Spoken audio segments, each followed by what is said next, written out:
Thanks for staying with us. Operation Dudula marched to several factories in the Tshwane area today. Earlier, motorists in Roslyn, north of Pretoria, were advised to avoid Piet Rodenbach Street due to the march. The organization has submitted a memorandum of demands against the alleged employment of what it says are illegal foreigners. Members of the Tshwane Metro Police were deployed to monitor the march. Now, government cannot handle the issue of migration in isolation from what is happening in the region. These are the views of political analyst Rebone Tau, and this comes into sharp focus as we've seen some movements against illegal foreign nationals in South Africa, as you heard there around Operation Dudula as well. But Tau says government needs a different approach in this particular regard. Let's speak now to political analyst and author of The Rise and Fall of the ANC Youth League, Rebone Tau. Rebone, thank you so much for your time. Before we get into our conversation tonight, we saw the Kokta minister briefing the media about some of the transitional regulations around the state of disaster, saying that cabinet plans to end this, but they don't want to do it abruptly. I wonder if you managed to catch some of that briefing, and what were your initial thoughts? Unfortunately, I was not able to capture the briefing, so I will not be able to comment on the briefing. All right, thank you so much. But then let's move on to this. We saw some, even now, today in Tshwane, activities around Operation Dudula. We saw this in Hillbrow. We saw Dudula movement in Alex. Let's then talk about how government has been handling this. Do you think that this matter has been handled correctly by the country? I think one must start by saying that where we are, we can't be inward looking. One understands the challenges that South Africans are facing, the unemployment rate that's high, and so forth. And the economy, we're looking at it, it favors only the few. Up to now, our economy does not really talk to South Africans as a whole. The land still controlled by the minority in this country, and that brings some of the challenges and frustrations. Because for the economy, for things to change, we need a transformed economy, and we can't have an economy that is only controlled by the few. But the problems is that, yes, there are migrants in this country. Yes, some are illegal and some are legal in this country. And when you look at the region, for an example, next week, we know that South Africa is chairing the Troika. Next week, South Africa will be, from the 1st to the 4th, will be engaging on the issue of Mozambique and Swaziland. It's on the agenda for the Troika Summit, And now, with what has happened over the past few months in Swaziland and what is continuing to happen in Mozambique over the past few years, that leads to people fleeing, the comfort zone. A lot of people are misplaced in Mozambique because of what is happening there. Some probably have ended up coming to South Africa, because of South Africa being a country that is politically stable. When you look at some of the countries in the region, we know that President Ramaphosa in 2018, appointed a special envoy, which is led by the former Deputy Chief Justice, Dikgang Motseneka, to deal with the issue of Lesotho. And we know that Lesotho, has had about 3 coups, in the past, and in 2014 there was an attempted coup where the former Prime Minister had to flee to South Africa. So South Africa continues to play a critical role in the continent, and in the region, and chairs some of the SADC organs, within the SADC. So South Africa played a role also in the mediation process of Zimbabwe. Whether we can say that role as they played it, was it a role that actually was for the people of Zimbabwe.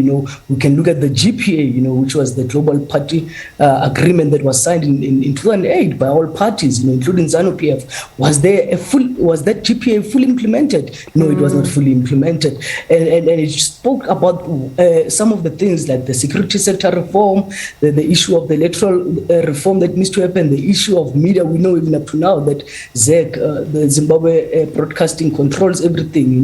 We have heard opposition parties, and people have, I can say, Zimbabweans, you even see on social media, actually applauding the SABC, for covering even the what you call the by-elections, and always giving them a platform to speak on the issues that they are not getting in their own country. So we can't be government can't be inward looking. South Africa is part of the global world. So whatever that they do, they need to make sure that they deal with these issues and hold their counterparts accountable and not play politics where it becomes a boys' club within SADC summits.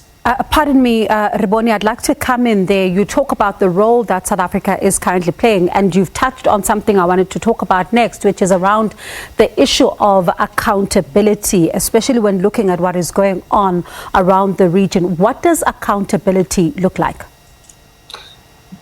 Accountability means, for an example, being frank and honest, with your counterparts, about the problem is that if, for an example, the issues in Zimbabwe are not fully resolved, we know that there was a special envoy, for an example, that went, that was Baleka Mbete, was part of the, and Signim Fomadi that went.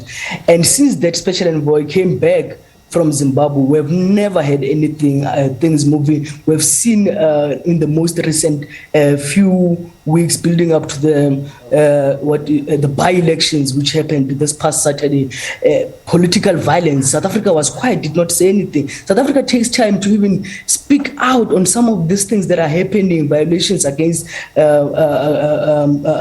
whether Zimbabweans or whether the Swazis. We know that, for an example, a special envoy went to Eswatini, from a SADC point of view. But the special envoy only, or delegation only met with the Swati government and did not, when they wanted to go back and meet with the progressives within Swaziland, Mskim Swati said it was not possible, and they just turned a blind eye, and those are things that they need to push, because in whatever transformation that needs to happen, in accountability, they need to have honest discussions and not be played by some of these oppressors, or dictators, you can say. So, Rebone, finally, very briefly, we're out of time. Let's talk about the risk then that you think South Africa faces. Should it not hold, those in power, especially in volatile parts of the region, accountable? What kind of risk is South Africa going to bear, especially when we're looking at the issue of the migration crisis?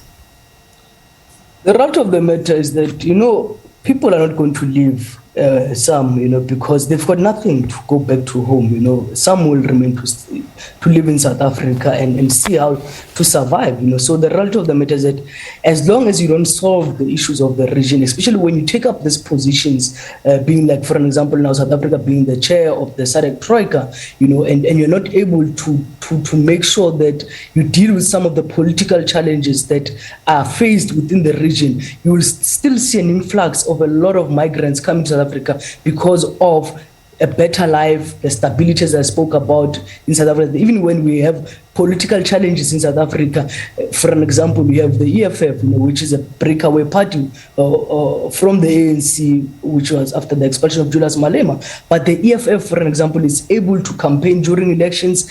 It's able to enjoy its support on the ground. It's able to have access coverage by the media, but in other countries, opposition parties are not allowed, to participate in some of these things, to have programs on the ground. But also, lastly, just to say that we know that Lesotho is going to its elections this in September. We're hoping those will be peaceful elections. We know that Eswatini is due for elections in 2023. We know that Zimbabwe is also due for elections in 2023. And especially with Eswatini right now, we know that political parties are banned. Will those elections be credible or what?